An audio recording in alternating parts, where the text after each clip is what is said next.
split up, you mean like half of us check the roof and the other half find where they went? That's what it sounds like to me. Okay, but how should we split up? Well, I'll be going with you, my wife. And I'll go with Aya. And you might need some strength, pretty boy. Then Fujihisa's for us. Where should we go? We'll flip a coin. Heads, our group will go to the roof, since heads is up and the roof is up. Tails will search for the other group. We'll check the roof then. And we'll look for the other two. Well, I see the fan base decided to show up. What are you guys doing here? We came to support as usual. I thought it best to split up and help you guys, so... Well, you can use all the help you want, but you're still not going to win. I assure you that. So let's begin, and I'll be the one to take the first turn. Well, for my first turn, I'm choosing to summon the Coral Fighter in attack mode. What kind of card are these? Don't you know? I hacked into the card-making company. In other words, I can run them out of business. But thanks to that, I was able to make my own cards. And also, with that is a new attribute known as the Gem Attribute. There's a new attribute now, but that's not going to scare me. It's my move. And thanks to this monster's special ability, I can normal summon this monster since you have monsters and I don't. So with that, I'm summoning Blackwing Shiroko the Dawn. Ah, you're using a deck that has the ability to swarm the field quickly. A good way to bring out that dragon of yours quick. Well, a good way to bring out good monsters real quick. And with that, I'm choosing to have my Shiroko the Dawn attack your monster, since your monster has 100 points less than mine does. So with that, you'll be the one to take the first damage, which is 100. Well, that still leaves me with 3,900 life points left. I'm choosing to set a card face down, and with that, I'll end. Back to you. What's going on here? I'm not quite sure. Well, I see the girl there has a hold of the princess. What are you guys doing here? Well, we split up and decided to help those who ran off. In other words, we're support. I guess that's fine. It doesn't matter because he's gonna lose anyways. So anyways, I'll be taking my first turn. Which I'll start by playing Pot of Greed. This allows me to draw 2 cards. Ooh, interesting choices. I'll activate Valhalla, Hall of the Fallen. This allows me to special summon 1 fairy-type monster in my hand as long as I don't control any monsters. So I'll special summon the Splendid Venus in my hand. Next, I'll summon the tuner monster, the Fabled Catsith, and tune the 2 monsters together. The feeling of being controlled by the darkness will no longer be a problem thanks to this mighty deity. Synchro summon Awaken from your slumber, White Wisdom Dragon. What card is this? Thanks to my monster's special ability, since I used 2 material monsters to make it, it gains 500 attack points, raising it up to 3,600 attack. Also, since I made it only using light monsters, I gain 1,000 points, putting me up to 5,000. With that, I'll set 2 cards face down and end. That means it's turned over to me. Which I think I'll start like you and activate Pot of Greed. Next, I'll activate Graceful Charity, allowing me to draw 3 cards, but then I must discard 2 of them. I'll chain your Graceful Charity with a Jar of Greed so I can draw a card. These are the 2 perfect cards. Next, I'll activate Lightning Vortex, so by discarding a card, I can destroy your monster. Not so fast, I'll activate Magic Jammer, so by discarding the card I just drew, I can destroy your Lightning Vortex. Even so, I'll summon a Black Cat and use that special ability. This allows me to special summon 1 level 1 Beast-type monster in my graveyard, so I'll choose the tuner monster, Key Mouse. And then, when I control 2 or more Beast-type monsters, I can special summon the Chain Dog in my graveyard.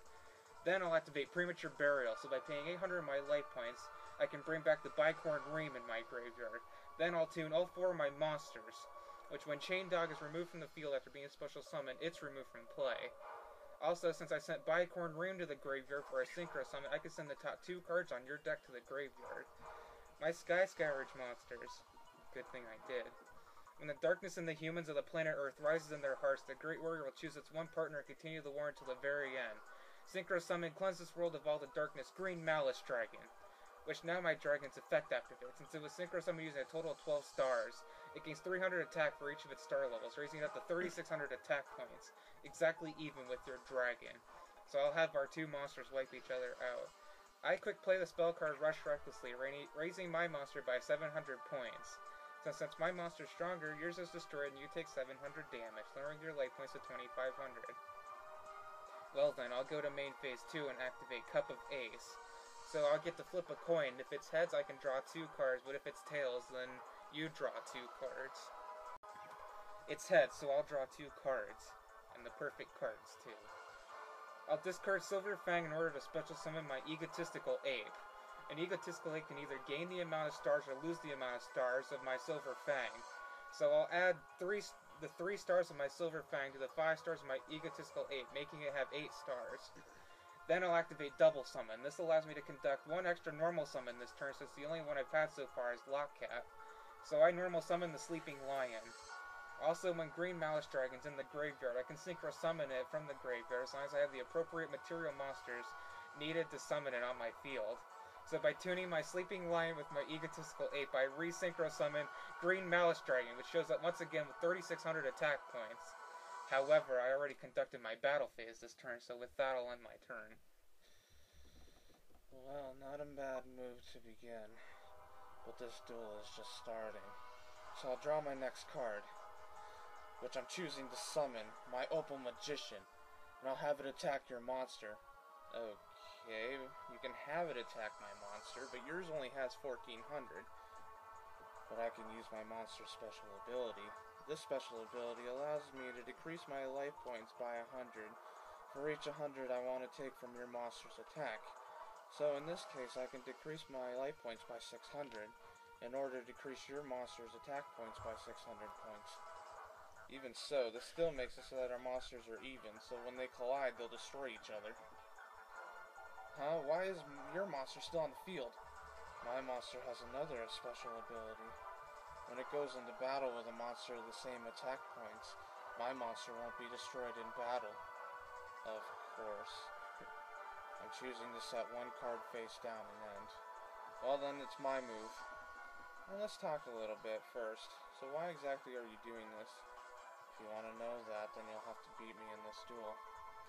Of course. Well, I guess I'll just have to do it the hard way then. I'm choosing to activate my face down card, Blackback. This allows me to bring back a Blackwing monster from my graveyard as long as it has 2000 or less attack points. And since I only have 1 right now, I'll be able to summon it back. So welcome back, Shiroko the Dawn. And if a Blackwing monster, if I have one on my field present at the time, I can special summon the tuner monster Blackwing Gale the Whirlwind. And with that, I'm choosing to tune my level 3 Gale the Whirlwind with my level 5 Shiroko the Dawn. Darkened gales become the wings which will soar with resolved hopes. Synchro summon Soar, Blackwing Dragon. Ah, that's a pretty card. My monster has double your monster's attack, so I'm choosing to attack your monster. There's a reason I set a card face down, which I was choosing to activate it. So with that, I activate Negate Attack, which basically does what it says. With that, I'll negate your attack this turn. Okay, I'll set a card face down and end.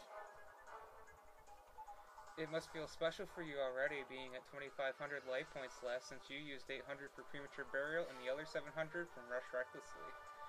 However, just to get your pesky dragon out of the way, I'll have our dragons collide with each other. However, mine has more special abilities. When it's destroyed, I can draw cards from my deck equal to the number of material monsters used to summon it. Since I use 2, I can draw 2 cards. Now, since I don't control any monsters, I can special summon Athena from my hand thanks to Valhalla Hall of the Fallen. Then I'll activate the effect of the Fabled Kushano in my graveyard. I can return it back to my hand by discarding another Fabled monster. So I'll discard the tuner monster, the Fabled Cerberel, in order to return Fabled Kushano to my hand. And when the Fabled Cerberel is discarded, I can special summon it. And another of my White Wisdom Dragon's abilities is that when it's destroyed, it goes back to my extra deck. So it can just keep coming back. So I'll tune my level 7 Athena with my level 2 the Fabled Cerberel to bring back White Wisdom Dragon. It gets its 500 boosts and I gain another 1000 life points. So that's all I have for now.